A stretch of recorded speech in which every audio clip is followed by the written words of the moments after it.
Than છે types of asthma. અસ્થમાના types કયા કયા છે, એ કઈ રીતે થાય છે, એના લીધે એને અલગ અલગ ટાઈપ્સમાં જે છે એમાં બતાવવામાં આવેલું છે. તો ફર્સ્ટ શું છે, એલર્જીક એન્ડ એક્સ્ટ્રિન્સિક અસ્થમા. એટલે એક્સ્ટ્રિન્સિક એન્ડ ઇન્ટ્રિન્સિકનો શું ડિફરન્સ છે? એક્સ્ટ્રિન્સિક મીન્સ જે છે એ એક્સટર્નલ, એન્ડ ઇન્ટ્રિન્સિક મીન્સ શું થશે તો કે ઇન્ટરનલ. કોઈ એક્સટર્નલ ફેક્ટર જે છે એ એરવેની અંદર આવી અને એરવેને ઇરિટેટ કરે છે તો આપણે એને શું કહેશું? એક્સ્ટ્રિન્સિક અસ્થમા, એલર્જીક અસ્થમા, જેના લીધે જે છે પર્સનને એની એલર્જી બતાવે છે કે ડસ્ટ છે, પોલેન્સ છે, મોલ્ડ્સ છે, એ વસ્તુના એરવેમાં એ પર્સનના એરવેમાં જશે તો એ ત્યાંથી એલર્જી કરશે, તો એને આપણે કેવા કહેશું? એક્સ્ટ્રિન્સિક. એન્ડ ધેન નોન એલર્જીક, કે જેનાથી કોઈને એલર્જી નથી પર્સનને, એને શું કહેશું? આપણા ઇન્ટરનલ કોઈ ફેક્ટર જે છે એ એરવેની અંદર જશે, એ અસ્થમાને કયા કહેશું આપણે? Non allergic asthma. Triggered by infection, stress અને એક્સરસાઇઝ. પર્સન જે છે એ હેવી એક્સરસાઇઝ કરતો હશે, સ્ટ્રેસ હશે કે કોઈ પણ ઇન્ફેક્શન હશે. આપણે નોર્મલી એક્ઝામ્પલ લઈએ કે GERD, ગેસ્ટ્રો ઇસોફેજિયલ રિફ્લેક્સ ડિઝીઝ. તો એમાં શું થશે તો કે કોઈ પણ ફૂડ જે પર્સન જે છે કોઈ પણ પ્રકારનું ફૂડ જે છે એ ઇન્જેસ્ટ કરશે તો એ ફૂડ જે છે રિગર્જ થઈ અને ફરીથી એ એરવેમાં જશે, જેના લીધે એ એરવેને ડેમેજ કરશે અને ત્યાં ઇન્ફેક્શન જોવા મળશે. તો આપણે એને શું કહેશું? Non allergic asthma. Then occupational asthma. Occupational અસ્થમામાં શું કહેવામાં આવે છે કે કોઈ પણ પર્સન જે છે એનું વર્ક પ્લેસ જે લાઈક પર્સન જે છે કોટન ફેક્ટરીમાં વર્ક કરે છે, કોઈ પેન્ટ કરે છે, તો એ પર્સનને એની એલર્જી છે તો એને ઇન્હાલ કરશે તો એને ઇરિટેન્ટ કરશે, તો એ અસ્થમાને કેવો અસ્થમા કહેશું? તો ઓક્યુપેશનલ અસ્થમા. ધેન શું છે? Exercise induced asthma. પર્સન જે છે એ હેવી ફિઝિકલ એક્ટિવિટી કે હેવી એક્સરસાઇઝ કરે છે તો એનામાં જે અસ્થમા જોવા મળે તો એને આપણે કેવો અસ્થમા કહેશું? Exercise induced asthma. ધેન શું છે? સ્ટેટસ અસ્થમેટિકસ. સ્ટેટસ અસ્થમેટિકસ છે એ એક પ્રકારે અસ્થમાની કોમ્પ્લિકેશનમાં પણ ઇન્ડિકેટ કરી શકીએ કે સ્ટેટસ અસ્થમેટિકસમાં શું જોવા મળશે કે એક એવો અસ્થમા છે કે severe life threatening asthma attack, કે જે નોટ રિલીવ્ડ બાય યુઝ્યુઅલ ટ્રીટમેન્ટ, કે જે નોર્મલ ટ્રીટમેન્ટથી જે છે એ અસ્થમા રિલીવ નહીં થાય, અને એ કેવો અસ્થમા છે તો કે સિવિયર અને લાઈફ થ્રેટનિંગ અસ્થમા છે. તો ટોટલ કેટલા અસ્થમા છે? Allergic, non allergic, occupational asthma, exercise induced and status asthmaticus. આ શું હતું? અસ્થમાના ટાઈપ્સ. ધેન શું છે? કોમ્પ્લિકેશન્સ. કે કોમ્પ્લિકેશન્સ કઈ કઈ જોવા મળે? તો રેસ્પિરેટરી ફેલિયર. રેસ્પિરેટરી ફેલિયર પર્સનમાં જોવા મળશે કેમ કે પર્સનનો એરવે જે છે એ ઓબસ્ટ્રક્ટ થઈ ગયેલો છે તો પ્રોપર જે છે ગેસ એક્સચેન્જ નહીં જોવા મળે. ત્યાં શું થઈ ગયેલું છે? મ્યુકસનું એક્યુમ્યુલેટ થઈ ગયેલા છે, મ્યુકસ એક્યુમ્યુલેટ થઈ ગયેલું છે, જેના લીધે પ્રોપર જે છે ગેસ એક્સચેન્જ નહીં જોવા મળે. તો પર્સનની અંદર શું જોવા મળશે?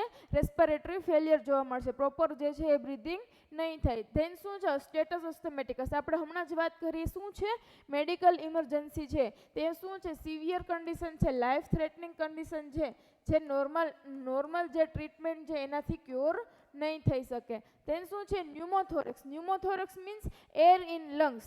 લંગ્સની અંદર જે છે આપણને એર જોવા મળે, એક્સ્ટ્રા એર જોવા મળે તો એ રેર કન્ડિશન છે પણ એની કોમ્પ્લિકેશન થવાની શક્યતા છે. એક ન્યુમોથોરેક્સ છે. હવે હાઇડ્રોથોરેક્સ હશે એને શું કહેશું? હાઇડ્રોથોરેક્સને શું કહેશું? કે વોટર આવી જાય લંગ્સની અંદર,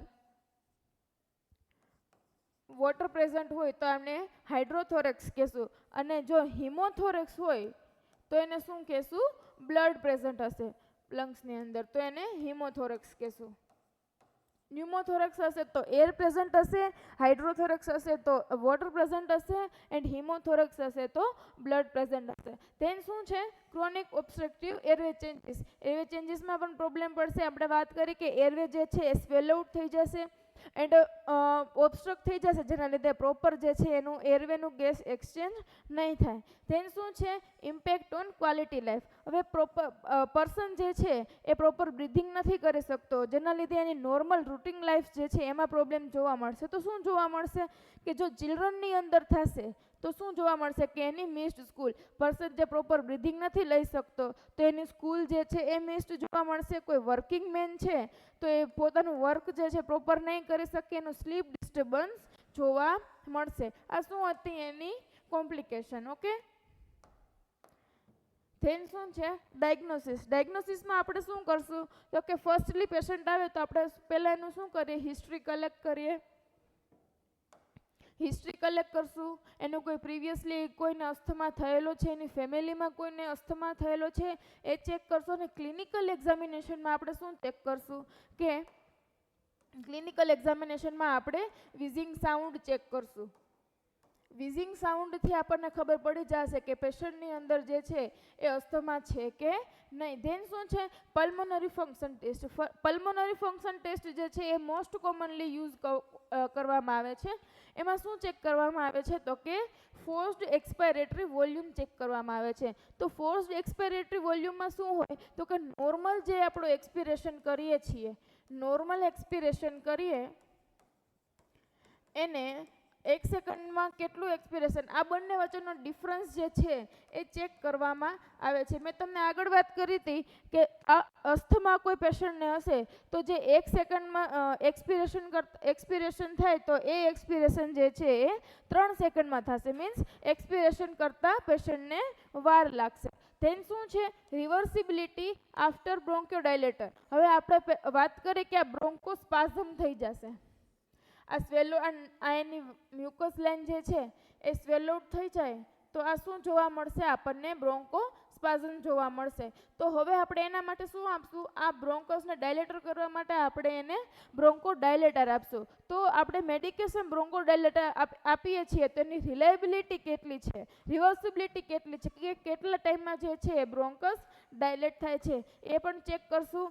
peak expiratory flow rate check કરશું. એમાં શું કરશું તો કે વેરિબિલિટી ઓફ સજેસ્ટ અસ્થમા, અસ્થમાની જે છે આપણે વેરિબિલિટી ચેક કરશું. ધેન શું કરશું ચેસ્ટ એક્સરે કરશું. ચેસ્ટ એક્સરેમાં શું ચેક કરશું કે usually normal but rules out other causes. X-ray કરવાનો શું રીઝન છે તો કે અસ્થમા કરતાં પણ એની સાથે કોઈ અધર કોઝિસ જોડાયેલા છે એ ચેક કરવા માટે આપણે ચેસ્ટ એક્સરે કરશું. ધેન શું છે એલર્જીક ટેસ્ટિંગ, કે આપણે એની પર્સનને કોઈ એલર્જી ચેક કરવા માટે આપણે સ્કિન પ્રિક અને આઈજીએનું જે છે એ ટેસ્ટિંગ કરશું. ધેન શું છે બ્લડ ટેસ્ટ. બ્લડ ટેસ્ટ કરશું તો એમાં શું જોવા મળશે, ઇઓસિનોફિલ્સ ડબલ્યુબીસીનું વર્ક કરે છે તો એ પણ વધારે જોવા મળશે અને આઈજીએનું લેવલ પણ વધારે જોવા મળશે. ઇમ્યુન રિસ્પોન્સમાં વર્ક કરે છે તો આ બંનેનું લેવલ જે છે એ શું જોવા મળશે, હાઈ જોવા મળશે. તો આ શું હતું આપણા ડાયગ્નોસિસ. ધેન શું છે મેનેજમેન્ટ. મેનેજમેન્ટમાં શું કરવામાં આવશે અસ્થમાના તો કે એનો જનરલ પ્રિન્સિપલ શું છે તો કે આઈડેન્ટિફાય એન્ડ અવોઇડ ટ્રિગર્સ. હવે આપણે આખી કન્ડિશન જ એવી છે કે કોઈ પર્સનને એલર્જી થાય અથવા કોઈ પણ રિએક્શન થાય તો એના લીધે જે છે એ અસ્થમા થાય છે તો આપણે પહેલાં એનું આઈડેન્ટિફાય કરશું કે કઈ વસ્તુથી જે પેશન્ટને જે છે એનાથી ટ્રિગર થાય છે, એના એરવેને જે છે એ સ્ટિમ્યુલન્ટ કરે છે તો એ વસ્તુથી એને દૂર રાખવાનું છે. લાઈક પર્સન જે છે કોટન ફેક્ટરીમાં વર્ક કરે છે તો પર્સનને જે છે એ કોટનથી એની ફેક્ટરીથી દૂર રાખવો પડશે, એના સ્ટિમ્યુલન્ટથી દૂર રાખવું પડશે. ધેન શું છે patient education on inhaler use. આપણે હવે એને ઇન્હેલર આપશું, એના એરવેના બ્રોન્કોડાયલેટર આપશું ઇન્હેલર માટે તો એને કેવો યુઝ કરવો એના માટેનું પેશન્ટને એજ્યુકેશન આપશું. ધેન શું છે regular monitoring of symptoms and lung function. એના લંગ ફંક્શનના એના સિમ્ટમ્સ જે છે એને આપણે શું કરવાના છે, રેગ્યુલર મોનિટરિંગ કરવાના છે. ધેન શું છે ફાર્મેકોલોજીકલ મેનેજમેન્ટ. ફાર્મેકોલોજીકલ મેનેજમેન્ટમાં શું આવશે તો કે રિલીવર્સ આપવામાં. રિલીવર્સમાં આપણે મેઇન કયા means relievers means most common use કયા આવશે તો કે બ્રોન્કોડાયલેટર. બ્રોન્કોડાયલેટર આપવામાં આવશે. બ્રોન્કોડાયલેટરથી શું થશે તો કે એનો જે એરવે જે છે એ થોડોક ફરીથી ડાયલેટ થશે. તો એમાં શોર્ટ એક્ટિંગ પણ આપવામાં આવશે અને લોંગ એક્ટિંગ પણ આપવામાં આવશે. તો શોર્ટ એક્ટિંગમાં કઈ આપવામાં આવશે સાબામાં તો કે સાલ્બ્યુટામોલ આપવામાં આવશે અને ટરબ્યુટાલિન આપવામાં આવશે. એન્ટીકોલિનર્જિક તો કે ઇપ્રાટ્રોપિયમ બ્રોમાઇડ. આ બધી મેડિકેશન જે છે એ બધી યાદ રાખવી પડશે. આ બધી કઈ છે તો કે બ્રોન્કોડાયલેટર છે જે એરવેને જે છે ક્લિયર કરવામાં હેલ્પ કરે છે.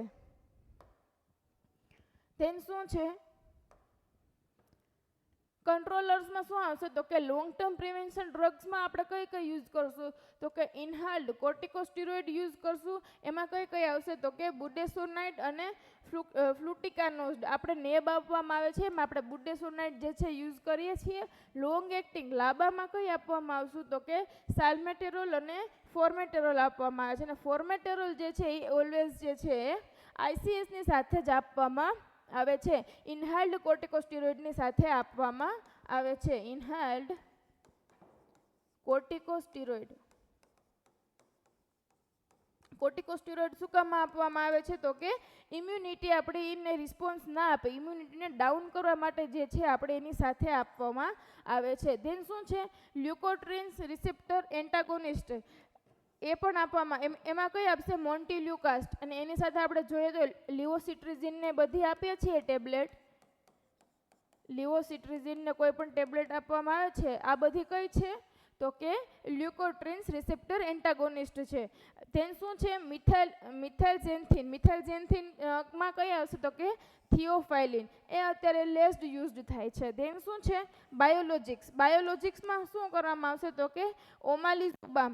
એન્ટીઆઈજીઈમાં કઈ આપવામાં આવશે તો કે ઓમેલિઝુબામ આપવામાં આવશે. અને મેપોલિઝુબામમાં કઈ આવશે તો કે એન્ટી ઇન્ટરલ્યુકિન 5. આ બધી મેડિકેશન જે છે એ પર્સનને આપવામાં આવશે. આગળની જે વાત કરી એ કઈ હતી તો કે શોર્ટ ટાઈમ માટે મીન્સ સાબા હતી. સાબા છે. અને આ વાત કરી આપણે કઈ કરી આપણે લોંગ ટર્મ પ્રિવેન્ટિવ ડ્રગ્સ હતી. તેન શું છે ઇમરજન્સી એન્ડ સિવિયર એટેક આવે સ્ટેટસ અસ્થમેટિકસ છે. આપણે આગળ વાત કરી કોમ્પ્લિકેશનમાં તો એમાં શું આપણે કરવાનું આવશે તો કે હાઈ ડોઝ જે છે એ ઇનહેલ્ડ સાબા નેબ્યુલાઇઝ કરવાનું આવશે પેશન્ટને. હાઈ ડોઝ જે છે એ શોર્ટ એક્ટિંગ ડ્રગનો આપવામાં આવશે. ધેન શું છે ઓક્સિજન થેરાપી આપવામાં આવશે પર્સનને. આઈવી કોર્ટિકોસ્ટેરોઇડ આપવામાં આવશે. એમાં હાઇડ્રોકોર્ટિઝોન અને મિથાઇલપ્રેડનિસોલોન જે છે એ આપવામાં આવશે. કોર્ટિકોસ્ટેરોઇડ શું કામ આપવામાં આવશે એ પણ આપણે વાત કરી કે ઇમ્યુનિટીને જે છે એને આપણે ડિક્રીઝ કરવા માટે આપણે કોર્ટિકોસ્ટેરોઇડ આપશું. ધેન શું છે IV magnesium sulphate in severe case. જો સિવિયર કેસ હશે પર અસ્થમાનો તો આપણે એને આઈવી મેગ્નેશિયમ સલ્ફેટ પણ આપણે એને આપવામાં આવશે. આ બધી વસ્તુ શું છે કે આ severe condition status asthmaticus emergency condition આવશે ત્યારે આપણે આ પ્રોટોકોલ યુઝ કરવાનો રહેશે. ધેન શું છે કે non pharmacological management. Non pharmacological મેનેજમેન્ટમાં શું કરવામાં આવશે તો કે avoid allergens and smoke and dust. હવે નોન ફાર્મેકોલોજીકલમાં આપણે પેશન્ટને જે છે એ વસ્તુને જેની એલર્જી છે એ સ્મોક કરે છે કે એને ડસ્ટની એલર્જી છે તો આપણે એનાથી એને દૂર રાખવાના છે, એને અવોઇડ કરાવવાનું છે. ધેન શું છે બ્રીધિંગ એક્સરસાઇઝ કરાવશું, યોગા કરાવશું, મેડિટેશન કરાવશું. બીજું હેલ્ધી ડાયટ અપાવશું, હાઇડ્રેટ કરશું પેશન્ટને રેગ્યુલર. ધેન શું છે વેક્સિનેશન અપાવશું, ઇન્ફ્લુએન્ઝા અને ન્યુમોકોકલ વેક્સિનેશન જે છે એ અપાવશું. આ શું મેનેજમેન્ટ હતું તો કે નોન ફાર્મેકોલોજીકલ મેનેજમેન્ટ હતું. ધેન નર્સિંગ મેનેજમેન્ટમાં શું આવશે તો કે અસેસમેન્ટમાં આપણે શું કરશું તો કે મોનિટર બ્રીધિંગ. એની બ્રીધિંગ પેટર્ન જે છે એ રેગ્યુલર મોનિટર કરવામાં આવશે. PEFR આપણે હમણાં એક્સપાયરેટરીની વાત કરીએ આગળ. O2 સેચ્યુરેશન ચેક કરવામાં આવશે એનું કે એનું O2 લેવલ જે છે એ કેટલું પ્રોપર બ્રીધિંગ જે છે એનું કેટલું થાય છે, એક્સપિરેશન જે છે એ કેટલા ટાઈમમાં થાય છે એ પણ ચેક કરવામાં આવશે. ધેન શું છે એન્સ્યોર એરવે પેટન્સી. એની એરવે પેટન્સી જે છે એ ચેક કરવામાં આવશે. તો એમાં આપણે શું કરશું તો કે પોઝિશન પેશન્ટ અપરાઇટ. હવે આપણે નોર્મલી વાત કરીએ કે કોઈ પર્સનને જે છે એ બ્રીધિંગ રિલેટેડ પ્રોબ્લેમ છે આપણે એને હંમેશા કઈ પોઝિશન આપશું તો કે upright position. Semi Fowler position means આ ટાઈપની પોઝિશન આપવામાં આવશે. 45 એંગલે આપણે એને પોઝિશન આપશું. ઓકે, ધેન શું છે એને એડમિનિસ્ટર ઓક્સિજન આપશું આપણે એને.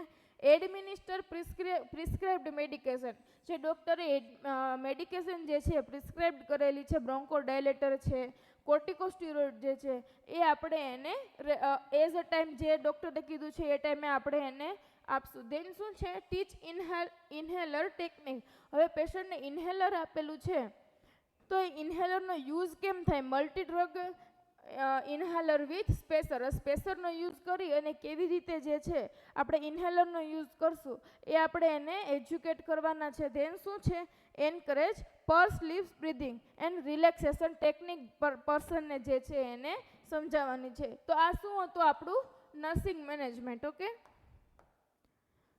Than educate patient and family. તો ફેમિલીને સમજાવવું પડશે પેશન્ટને, અને એજ્યુકેશન ફેમિલીને પણ આપવું પડશે કે કેવી રીતે શું કરવાનું છે. તો અર્લી રિકોગ્નાઇશન ઓફ સિમ્ટમ્સ, કે એના સિમ્ટમ્સ જે છે આપણે અર્લી સમજી શકીએ એ એને સમજાવવાનું છે. ફેમિલીને અને પેશન્ટને બંનેને બતાવવાનું છે. ધેન શું છે ટ્રિગર અવોઇડન્સ. ડસ્ટ જે છે પર્સનને કોઈ પણથી એલર્જી છે એ વસ્તુથી એને દૂર રાખવાનું છે. એ આપણે પેશન્ટને પણ સમજાવશું અને ફેમિલીને પણ સમજાવશું. ધેન શું છે પ્રોપર મેડિકેશન એડ્રેશન, કે મેડિકેશન જે છે એ પ્રોપરલી લેવાની છે એના વિશે સમજાવશું. પછી શું છે તો કે ડ્યુરિંગ એક્યુટ એટેક.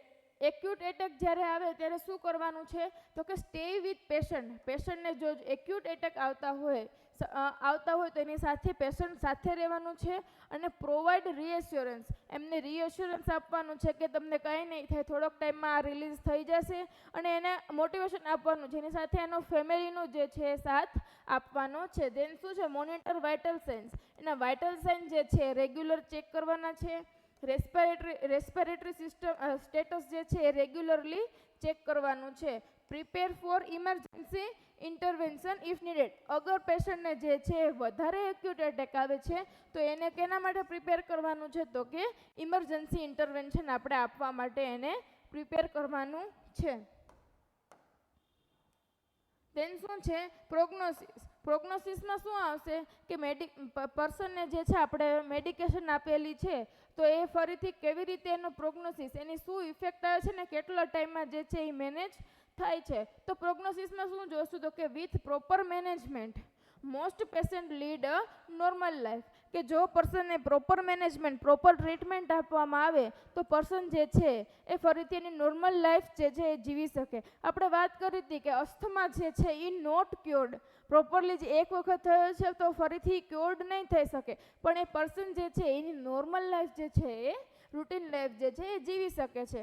ધેન શું છે poorly controlled asthma, frequent hospitalization, impaired quality of life. અગર જો અસ્થમા જે છે એ પુઅર્ડ કંટ્રોલ મીન્સ કંટ્રોલ નથી થઈ શકો તો એને ફ્રીક્વન્ટ હોસ્પિટલાઇઝેશન પણ કરવા પડશે, અને ઇમ્પેર્ડ એની ક્વોલિટી લાઈફ જે છે એ કેવી જોવા મળશે, ઇમ્પેર્ડ જોવા મળશે. ધેન શું છે risk of severe attacks decreased with regular controller and therapy.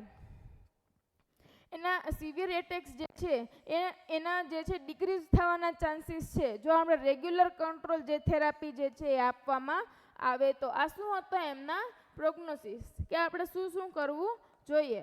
Than શું છે સમરી. તો સમરીમાં શું કહેવા માંગે છે, હવે આખા અસ્થમાની જે છે આમાં સમરી બતાવેલી છે. તો શું છે અસ્થમા જે છે એ શું છે તો કે એક ઇન્ફ્લામેટરી એરવે ડિઝીઝ છે with recurrent episode of wheezing sound, cough, chest tightness and breathlessness જોવા મળે છે.